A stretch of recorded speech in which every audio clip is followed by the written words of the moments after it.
Good afternoon, everybody. I'm Dill from D Divorce Coaching, and I'm going to start this insight off with a song, actually, but I'm not going to sing it myself, as normally Ness would do that. But so I'm going to start it off with a song because it's got lots of connotations to my business. So here goes, and I hope you'll be able to hope you'll be able to hear it for a start. Okay. Can you hear it, everyone? Now, it's for the way you look at me. Oh, it's for the only one I see. He is very, very extraordinary. Is even more than anyone that you adore can love. Is all that I can give to you. Love is more than just a game for two. Two with love can make it. Take my heart and please don't break it. Love was made for me and you.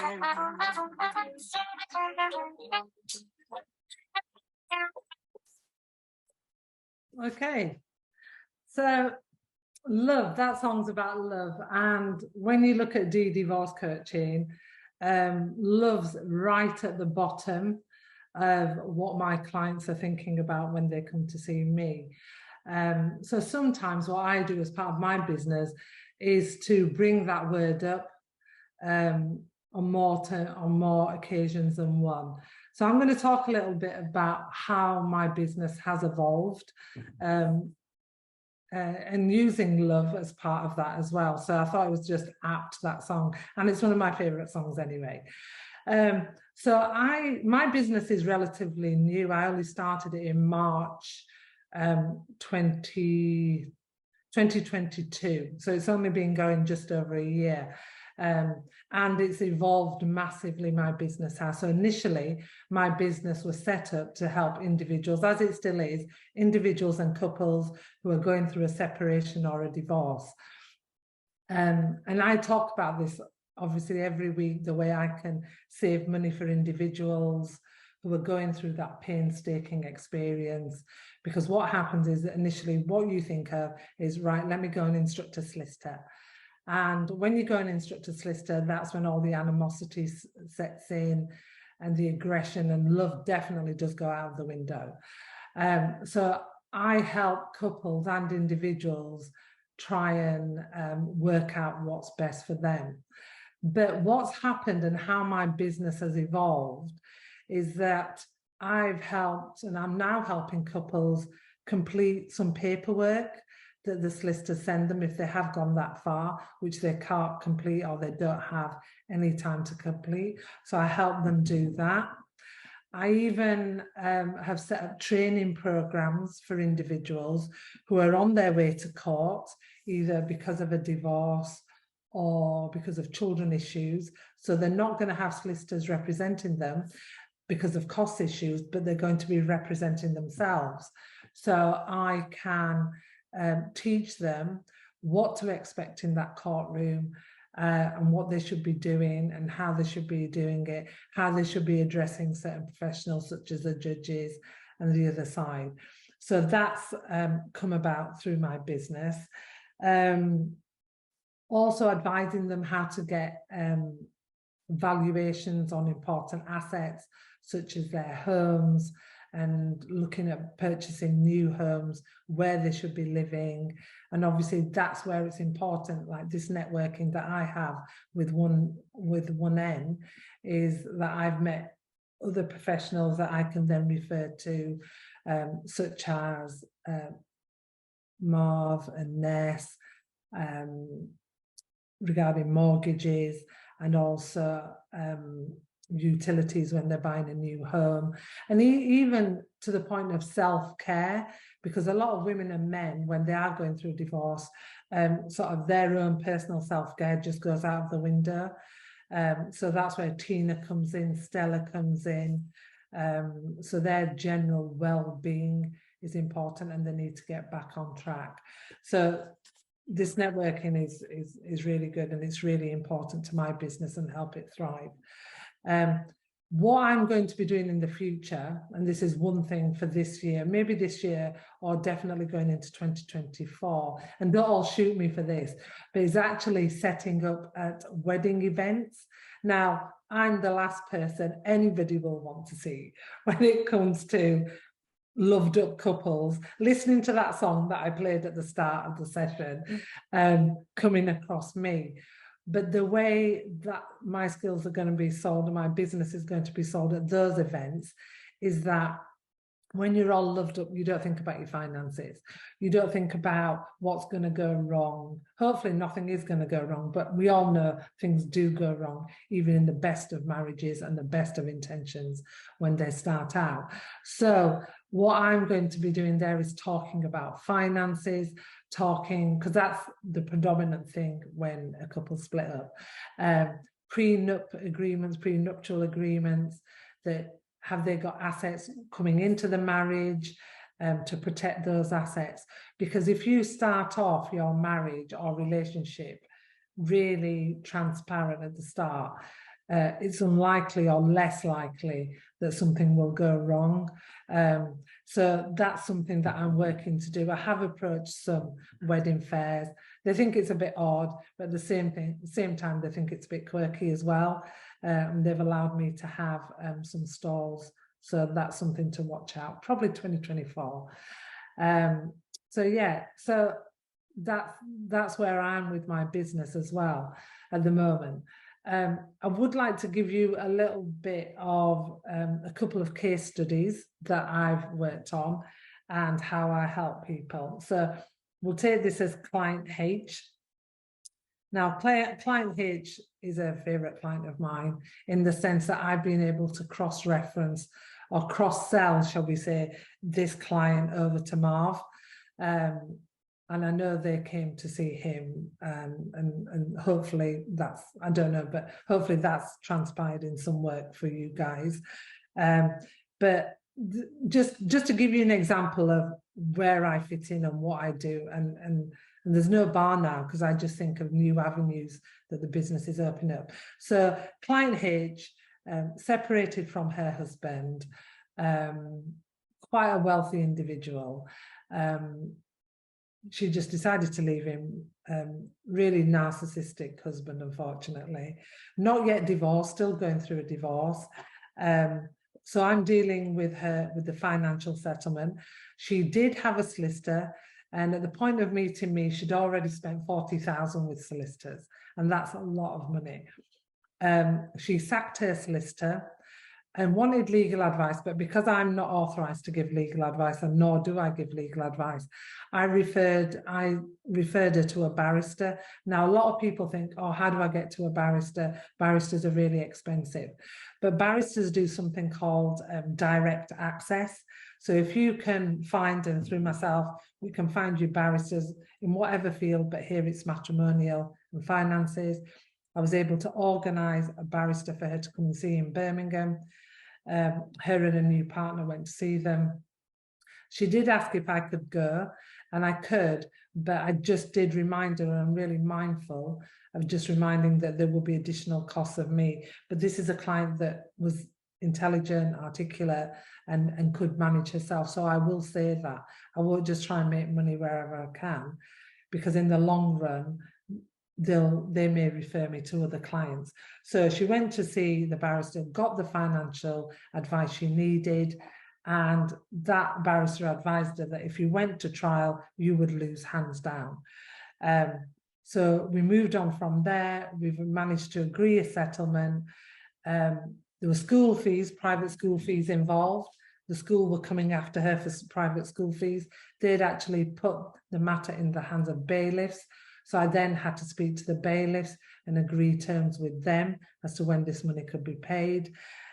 So that involved that. I had to talk to the school. So that was quite difficult as well. And then also I did a little bit of work with her solicitor, just trying to get things over the, shall we say, over the finish line in respect of how she was feeling. She's already planned to get married again in November. She has a new partner. So I've already advised her in relation to finances moving forward. But one thing that has come up through my work is that it shoots off into lots of different avenues. And I think the good thing about divorce coaching is if I don't know how to do something, I have got people on board, such as you lovely guys, that can help, or other people that I can refer to. So that's why the networking is really important for my business, because I just don't know everything. So that is hopefully going to be a happy ending pretty soon, all going to be wrapped up for good old Miss H. And I'm currently dealing with a couple who have been referred to me by somebody from this group, the lovely Tina. And that's a high net worth couple. And that has been a really difficult case, and one where I personally found myself being really really consumed by one of the individuals. I mean, I was going away from those calls and those face-to-faces feeling really drained. And I found that quite difficult as an individual. So I've had to take time out as from my business at times, because I'm walking around with other people's problems on my shoulders. And sometimes I don't think we give ourselves enough credit for what we all do as individuals. But I've learned to know for myself when I need to take time out. Maybe I need to book in to see Stella, I think. She can help me, definitely. So that's a high net worth client who, again, that case is not finished and it's ongoing, but it really consumes me. So I just need to know when I can dip in and dip out of that particular role. So I just wanted to say, I don't know how I'm doing for time, Ness. 2 minutes, okay. Well, I just wanted to say overall, my business has really evolved, and I think it's still evolving. And I networked with another person from Facebook recently, where we're going to do some collaborative work together. But the power of network is fantastic for my business, and I know it is for yours. So I just wanted to go in a bit deeper and tell you how my business has evolved and how the networking has helped. So if there are any questions from anyone, happy to take them. So yeah, over to you all. Thank you. Fab. Any questions for Dil? Tina? Apologies for bringing the stress to your life, Dil. But how you were saying how you're getting in kind of, obviously the earlier you can kind of contribute to a relationship, you can maybe kind of get people talking about things early on to prevent it. How do you pitch yourself to a couple that aren't looking to get divorced? So they're not even having problems, or they might be having a bit of a niggle, and they're not a sort of couple that might consider counselling, which is what some people might do. What would we say to them? Like, I've got this friend, Dil, she's a divorce coach, but they'd say, well, we're not looking to get divorced. It's just a bit. So I think even the name divorce coach, eventually, I think that's going to evolve away from that, because I have a website. And I think, although that's relatively new, because the business has evolved so much, even the name, it might change. But going back to your question, are you talking about new couples? I mean, obviously I talked about wedding fairs. I mean, any really. It's just, like you say, if we think of you as a divorce coach, that might not be where they're at, but you have all these other skills and knowledge that you could actually help them with. So it probably falls, and I think it's falling more under a life coach, a general life coach. Divorce prevention coach. Yeah. Oh, yeah, that's a good name, actually. Yes, I'm open to names for any new business names, or even maybe another relationship financial coach. Because life coach, people think of they're going to meet you and you're going to tell them, oh, you need a new career, or you need to take up craft or something, and yeah, I think your experience and your past and your legal side and all of that is very kind of, it's a different angle, isn't it? So yeah, we need a good catchy name for you, Dee. Another name, yeah. So I mean, I think somebody said something like the divorce. I know this isn't around divorce, but they said the divorce organizer, because I almost like come in there, sort of like, no, I'm not doing, no, that's rubbish, and just get down to the nitty-gritties. But a couple who are not looking to divorce, I think it's if they have issues, it's really sort of promoting the communication in their relationship with just being able to sit down and try and speak. And I know that can be really, really difficult. I mean, in my past, when I was married previously, it was really difficult with my ex. He would hide things, really hard to talk to him. He'd just go really silent. You can't talk to somebody who doesn't, speak at all. And whereas now I'm remarried, and I think I've learned that if I have any issue whatsoever, I just say, Andy, can we have a sit down? And like, oh my God. And I said, no, it's nothing to worry about. And I just have a chat, and I said, this is how I'm feeling. I'm just letting you know. You don't need to do anything. Well, you do ultimately, but I'm just telling you how I feel. And then he normally does it. He'll just sort of take it on board, and then from his actions, I can see how what I said to him, he's taken on board. So I think I would advise people, just try and, if you can, sit down and talk about things. I mean, the lovely Tony, who's no longer on the group, she referred me a client and somebody within her business who I've been able to, and she was on the on the phone to me in tears.